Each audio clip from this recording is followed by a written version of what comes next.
Welcome back to BOGO Biology. In this video, we'll be discussing how C3, C4, and CAM plants perform photosynthesis, avoid performing the wasteful process of photorespiration, and we'll go over some practical applications for applying this information in your research or your business. Okay, here we go. The sun powers nearly all forms of life on Earth, either directly or indirectly via the process of photosynthesis. Energy from the sun jumpstarts the process of remixing the components of carbon dioxide and water into useful organic compounds like sugars, starches, and other products containing carbon. We call this remixing process carbon fixation. Photosynthesis consists of three major phases: photolysis, the light-dependent reactions, and the light-independent reactions, aka the Calvin cycle. If you'd like a more detailed review of any of these processes, there's a photosynthesis review video linked in the video description. The Calvin cycle is where we'll focus most of our attention today because that's where C3, C4, and CAM plants really have specialized processes. In the Calvin cycle of photosynthesis, we take carbon from carbon dioxide and we remix its components to make organic molecules. Remember, in the scientific context, organic just means something containing carbon. Carbon dioxide enters the leaf through tiny openings called stomata. The new carbons from that carbon dioxide are added to other carbons that are already in the cycle to make new molecules.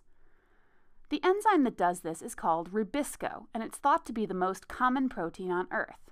Its full name is ribulose 1,5-bisphosphate carboxylase oxygenase, so you can see why most folks, except maybe its parents, use its nickname. The 1-carbon carbon dioxide combines with a 5-carbon molecule called RUBP, and after a few intermediate steps, it ultimately forms two 3-carbon molecules called PGA. The PGA combines with a few other key reagents to form PGAL, which is also called GALP in some parts of the world. We then siphon off a couple of them to make into glucose. The remaining PGAL are reinvested into the Calvin cycle to keep it turning. PGA with its 3 carbons is why this standard photosynthesis process is called C3. Most plants in the world are C3 plants, but a few common examples include wheat, rice, beans, spinach, fruiting plants, cannabis, and others. The C3 photosynthesis process works very, very well, assuming that there is an ample supply of carbon dioxide available to keep feeding into the Calvin cycle. However, if for any reason there isn't enough carbon dioxide to occupy Rubisco, it's very flexible and it will happily pair up with oxygen instead. That wouldn't be a huge problem, except that obviously oxygen doesn't contain any carbon, and plants need to get carbon from somewhere in order to keep photosynthesizing. Plants do have a workaround where they can slowly recoup carbon to keep the cycle turning, but it's not ideal. This process is called photorespiration, or if you want to get fancy, the oxidative photosynthetic Calvin cycle. The details of all the reactions are outside the scope of this video, and there are about an additional dozen steps that aren't shown here. But the idea is that the plant is able to use 2 additional organelles, peroxisomes and mitochondria, to generate 3-carbon PGA. That new PGA can be fed into the Calvin cycle to keep it going.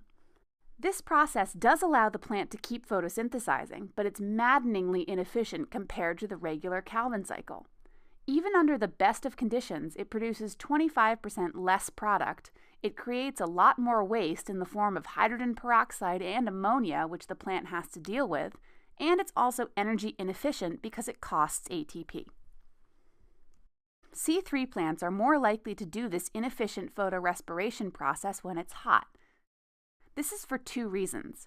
First, in hot weather, C3 plants close their stomata to avoid drying out. And second, because Rubisco has a greater affinity for oxygen at higher temperatures, new CO2 isn't coming in and eventually the supply will run out. Unfortunately, C3 plants have no special adaptations to avoid photorespiration. If the temperature goes up more than a few degrees, the rate of photosynthesis in C3 plants falls dramatically. Since most food crops are C3 plants, if global temperatures continue to rise, it's likely to have huge implications for food production. While some photorespiration is almost inevitable, it's in a plant's and a grower's best interest to avoid it if at all possible. If crops are only photosynthesizing at 75% capacity, they won't be able to produce nearly as many leaves, flowers, buds, fruits, or seeds.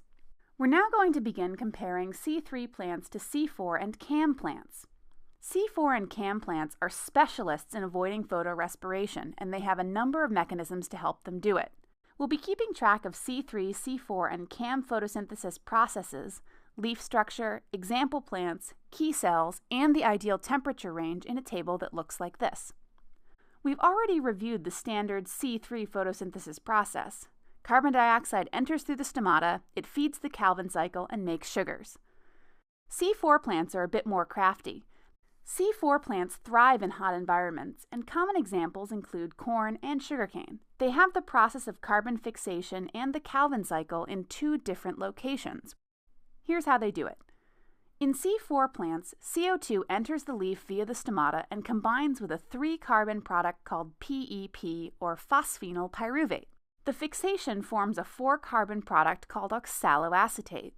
The enzyme that does this, PEP carboxylase, will not bind with oxygen in the way that Rubisco does.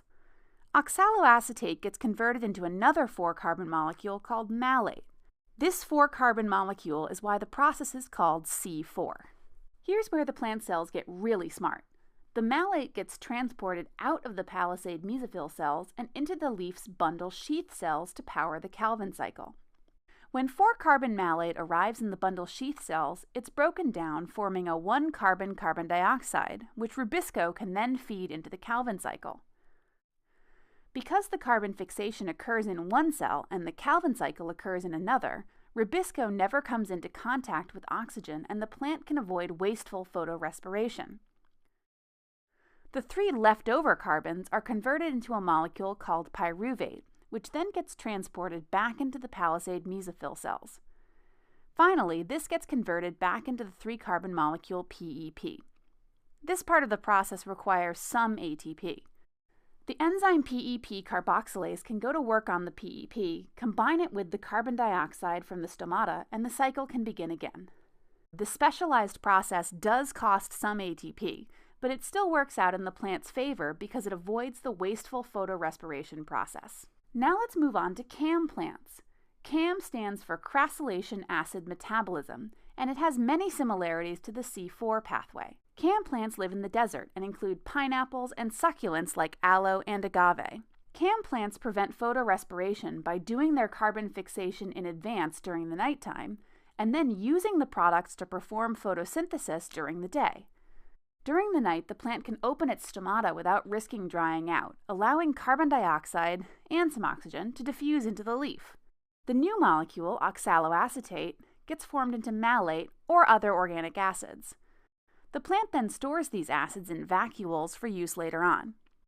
During the day, the plant does have to keep its stomata closed, but it's already stored up the products that it needs. The malate can then be transported out of the vacuoles and then split into pyruvate and carbon dioxide. As in C4, carbon dioxide powers the Calvin cycle, and the pyruvate is reformed into PEP so the cycle can start again. Similar to C4, the specialized process does cost some ATP, but it still works out in the plant's favor because it avoids the wasteful photorespiration process. Now let's talk structure. When we look at the leaf structure of C3, C4, and CAM plants, we can see how their anatomy helps each of them to perform their own version of photosynthesis. Most plants in the world are C3, so they have different variations of this structure on the left. C4 plants have what's called Kranz anatomy, meaning wreath. The palisade mesophyll cells are clustered in a ring around the bundle sheath cells.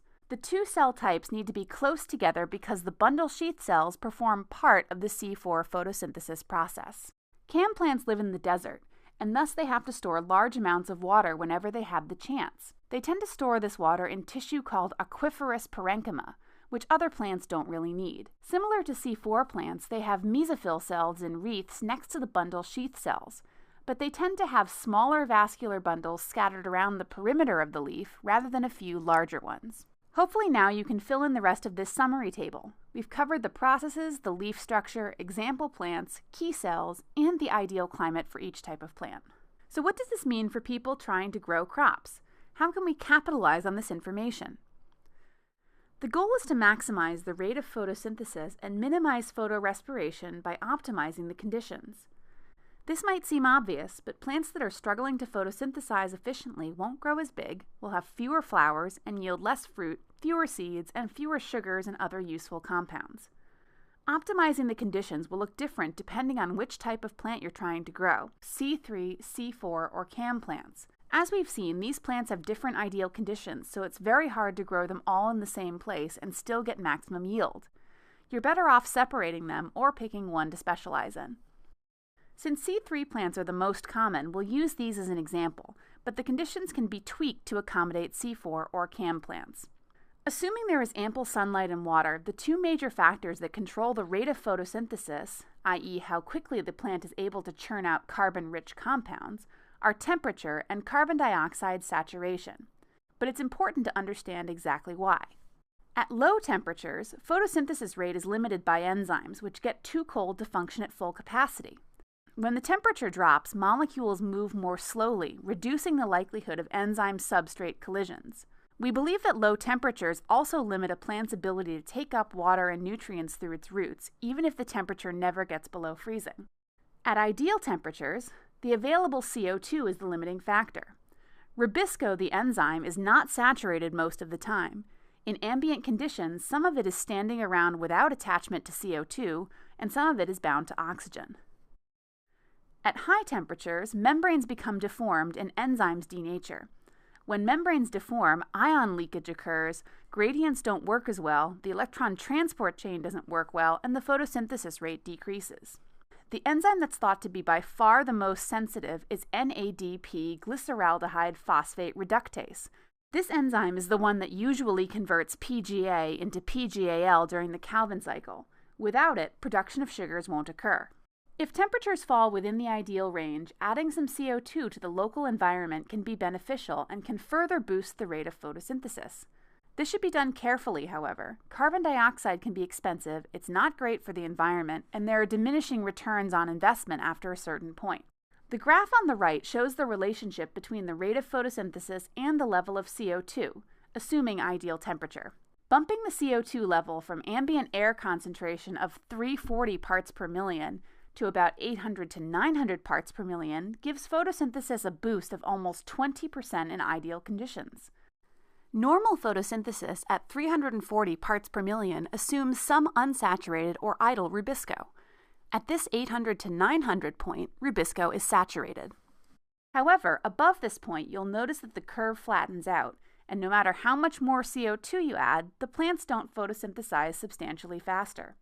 It should also be noted that letting CO2 levels dip below 340 is more detrimental than boosting CO2 levels above 340 is beneficial. If time or resources are limited, focusing on maintaining ambient levels of CO2 via ventilation is a much better area to focus on than trying to add additional gas. Outdoors, wind can do this for you, and indoors, simply adding a fan to a greenhouse can really help. If you choose to add CO2 to a greenhouse, there's often a window of time when it will do the most good. Adult plants often don't need a constant stream of excess CO2 for their entire lifespan in order to do well. Often, adding CO2 in just the first 2 to 3 weeks as the plants begin to produce buds is the most beneficial for eventual yield. This gives the plant a boost in production of starches and sugars just at the exact moment that it's constructing useful products like flowers, fruits, or seeds.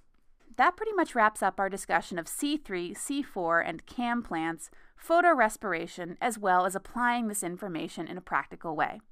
Thanks again for watching, and please remember to like, comment, and subscribe. See you next time. Bye.